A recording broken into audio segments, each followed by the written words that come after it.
दोस्तों, क्या हाल है आप सबका?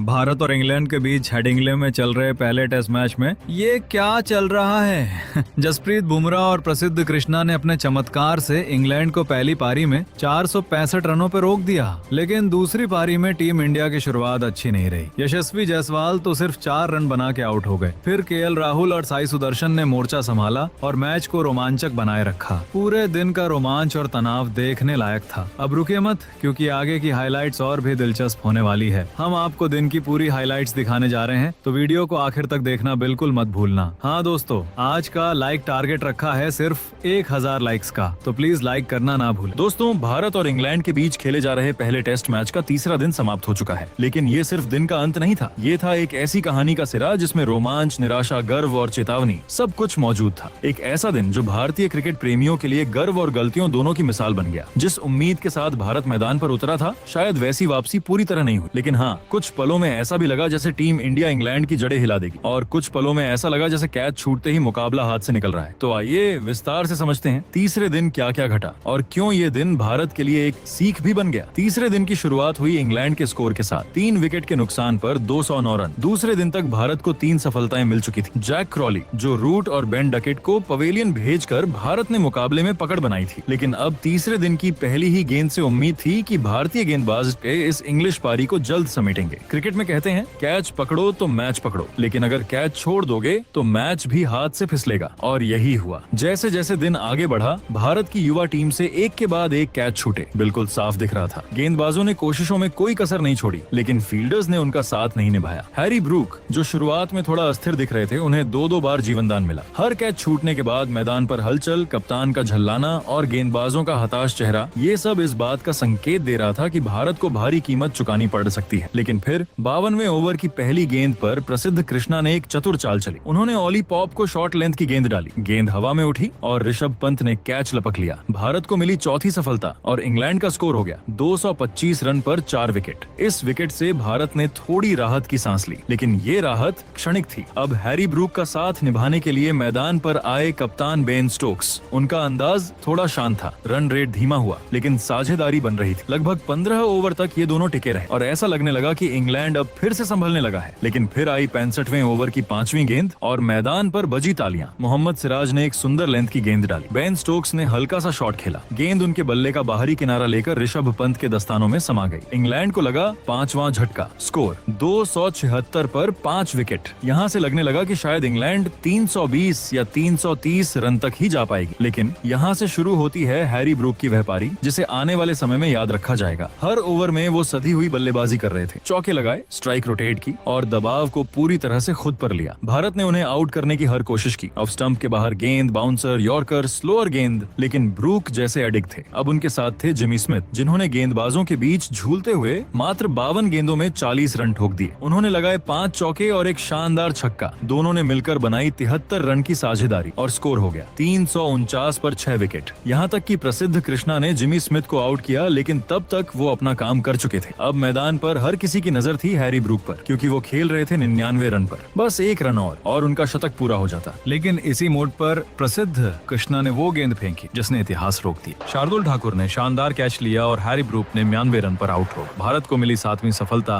लेकिन दिलों में टीस छोड़ गई कि शतक छूट। इसके बाद मैदान पर आए ब्राइडन कार्स, बनाए 22 रन, फिर आउट हुए। जोश टंग ने 11 रन बनाए और क्रिस वोक्स ने अच्छी पारी खेलते हुए 38 रन बनाए। वही इंग्लैंड की टीम 465 रन तक पहुंच गई और भारत पर लीड सिर्फ 6 रन की रही। भारतीय गेंदबाजों में सबसे घातक रहे जसप्रीत बुमराह, जिन्होंने 24 ओवर फेंकते हुए 5 विकेट झटके। प्रसिद्ध कृष्णा ने 3 विकेट लिए और सिराज को 2 सफलता मिली। ये गेंदबाजी भारत की प्रतिष्ठा बचाने का अंतिम हथियार बनी। अब जब भारत दूसरी पारी में बल्लेबाजी के लिए उतरा, तो सभी की नजरें थीं यशस्वी जायसवाल और केएल राहुल पर। दोस्तों, अब तीसरे दिन का अंत करीब आ रहा था। दोनों टीमों में एक ही भावना थी, उम्मीद। हर भारतीय दर्शक यही सोच रहा था कि जिस तरह पहली पारी में यशस्वी जायसवाल और केएल राहुल ने शानदार शुरुआत की थी, कुछ वैसा ही जादू अब दूसरी पारी में भी देखने को मिलेगा। मैच का रुख अभी भी अधूरा था। ये वो मोड़ था जहां से या तो भारत कमान संभाल सकता था या फिर इंग्लैंड को वापसी का मौका दे सकता था। यही कारण था कि सबकी निगाहें टिक गई थी यशस्वी और राहुल की जोड़ी पर। चौथे दिन की दूसरी पारी की शुरुआत टी ब्रेक के बाद होती है। दिन के कुल 30 ओवर बचे थे, यानी कि ये 30 ओवर भारतीय टीम के लिए निर्णायक सिद्ध हो सकते थे। और जब भारतीय टीम बल्लेबाजी के लिए मैदान पर उतरी, तो उसके ओपनर थे वही जो पहले दिन दिन पराक्रम कर चुके थे, यशस्वी जायसवाल और केएल राहुल। एक तरफ था यशस्वी का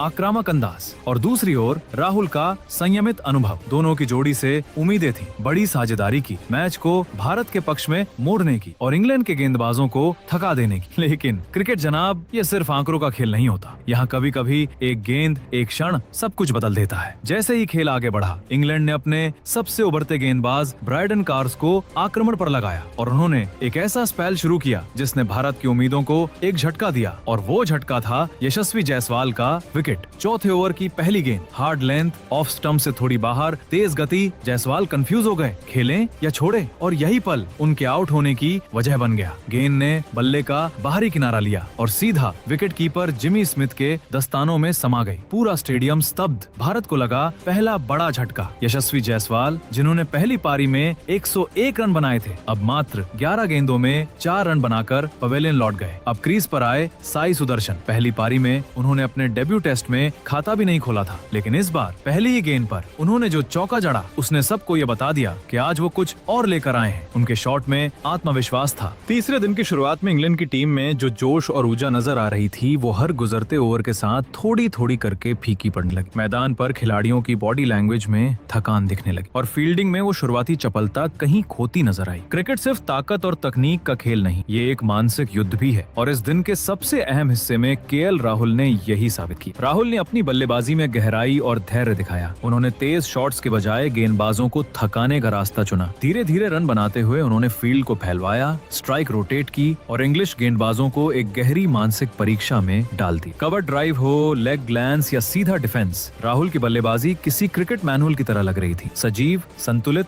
और सटीक। दूसरे छोर पर युवा साई सुदर्शन ने भी प्रभावित किया। उन्होंने बाउंसर छोड़ना सीखा, यॉर्कर डिफेंड करना सीखा और विकेट पर टिके रहकर संयम की मिसाल पेश की। दोनों की इस सूझबूझ भरी बल्लेबाजी ने पहले 50 रन की साझेदारी बनाई, फिर 70, फिर 89 और अंततः शतक की साझेदारी पूरी की। ड्रेसिंग रूम में सभी खिलाड़ी खड़े होकर ताली बजा रहे थे। ये सिर्फ रन नहीं थे, ये आत्मविश्वास और वापसी के प्रतीक थे। जैसे जैसे साझेदारी लंबी होती गई, इंग्लैंड के कप्तान बेन स्टोक्स की बेचैनी साफ झलकने लगी। उन्होंने गेंदबाजी में लगातार बदलाव किए। वोक्स, तंग, कार्स और लीच सभी को 2-2 ओवर देकर आजमाया, लेकिन नतीजा वही रहा। भारतीय जोड़ी अडिग रही। फील्ड सेटिंग्स में भी बदलाव हुए। स्लिप हटा दी गई, मिड ऑन और मिड ऑफ को पीछे भेजा गया। एक समय ऐसा लगने लगा कि इंग्लैंड केवल ओवर निकाल रहा है, विकेट लेने की योजना कहीं गुम हो गई है। भारतीय बल्लेबाजों ने न सिर्फ इंग्लैंड के गेंदबाजों की लय तोड़ी, बल्कि उनके आत्मविश्वास को भी डगमगाया। जैसे जैसे सूरज ढलने लगा, राहुल और सुदर्शन की जोड़ी और भी अधिक मजबूत होती गई। दिन के आखिरी ओवरों में दोनों ने रन गति भी बढ़ाई। कुछ शानदार चौके, गैप में रन बटोरना और लगातार स्ट्राइक रोटेट करते रहना। तीसरे दिन का अंत भारत के लिए सिर्फ स्कोरबोर्ड पर नहीं, मानसिक रूप से भी एक बड़ी जीत बन गया। अब मुकाबला सिर्फ रन बनाने और विकेट लेने का नहीं रहा, अब ये दो टीमों के आत्मविश्वास और धैर्य की परीक्षा बन चुका है। हालांकि तीसरे दिन के अंतिम सत्र में आसमान में बादल घिराए थे और हल्की फुहारों ने माहौल को थमा सा दिया था,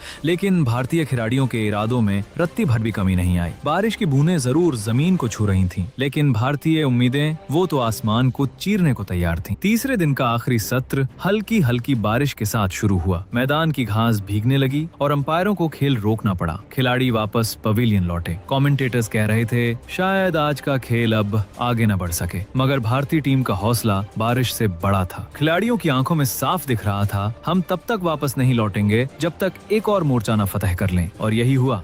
जैसे ही मैदान दोबारा खेलने लायक हुआ, केएल राहुल और साई सुदर्शन फिर से अपने हथियार बल्ले के साथ मैदान में लौटे। लेकिन इस बार उनका मूड अलग था। अब वो सिर्फ टिके रहने के लिए नहीं, बल्कि इंग्लिश गेंदबाजों को जवाब देने के लिए मैदान में थे। ब्रायडन कार्स और जॉश टंग ने गेंद संभाली, लेकिन सामने अब वो भारतीय बल्लेबाज थे जो बारिश के साथ जज्बा भी लेकर लौटे थे। साई सुदर्शन ने अपने डेब्यू में 0 पर आउट होने के बाद एक ठोस वापसी की। उन्होंने अपने हर रन से ये साबित किया कि उनका भविष्य सिर्फ संभावनाओं का नहीं, बल्कि प्रतिभा और परिश्रम का है। वहीं केएल राहुल, उनके हर स्ट्रोक में अनुभव था, संतुलन था और आत्मविश्वास की चमक थी। उनकी कवर ड्राइव में वो ठहराव था जो बारिश के बाद आसमान में इंद्रधनुष छोड़ जाता है। जैसे ही तीसरे दिन का आखिरी घंटा शुरू हुआ, भारत का स्कोर लगभग 190 तक पहुंच चुका था। राहुल ने एक खूबसूरत चौके के साथ स्कोर को 200 के पार पहुंचाया। वही स्कोर जहां से इंग्लैंड की पहली पारी दम तोड़ती नजर आई थी। अब भारत की पारी आत्मविश्वास के साथ जवाब दे रही थी, न सिर्फ इंग्लैंड को, बल्कि हर उस संदेह को जो पहले 2 दिनों में उठे थे। दिन का खेल समाप्त हुआ और भारत का स्कोर था 217 रन, सिर्फ 1 विकेट के नुकसान पर। साई सुदर्शन 55 रन पर नाबाद थे और केएल राहुल 66 रन पर। इस जोड़ी ने न सिर्फ एक साझेदारी निभाई